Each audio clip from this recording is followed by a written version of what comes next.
Ang kapanganakan ni Jesus ay hindi lamang isang pangyayari sa nakaraan, ito ay may buhay at makapangyarihang mensahe para sa kasalukuyang panahon. Narito ang mahahalagang mensahe nito para sa atin ngayon. 1. Pag-asa sa gitna ng krisis.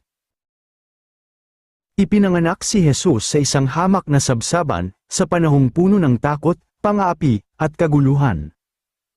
Ipinapakita nito na ang Diyos ay kumikilos kahit sa gitna ng kahirapan. Kahit may pandemya, digmaan, kahirapan, o personal na pagsubok, may pag-asa pa rin. Ang bayan na lumalakad sa kadiliman ay nakakita ng dakilang liwanag. Isaias Kapitulo 9 versikulo 2. 2. Pag-ibig ng Diyos para sa lahat.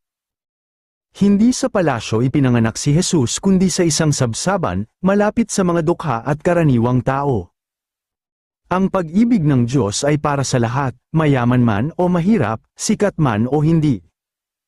Sapagkat gayon na lamang ang pag-ibig ng Diyos sa sanlibutan. Juan Kapitulo 3 versikulo 16. 3.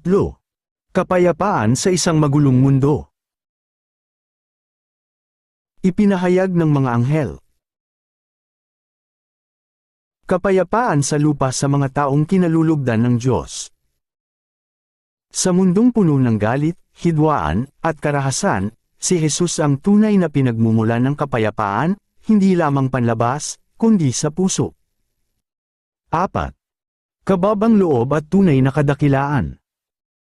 Ang hari ng mga hari ay dumating bilang isang sanggol. Ang tunay na kadakilaan ay hindi sa kapangyarihan o yaman, kundi sa pagmamahal, paglilingkod, at kababang loob. 5. Panawagan sa pagbabago ng buhay. Ang kapanganakan ni Jesus ay simula ng misyon ng kaligtasan at pagbabago. Tinatawag tayo na magmahal, magpatawad, magsisi, at magbagong buhay.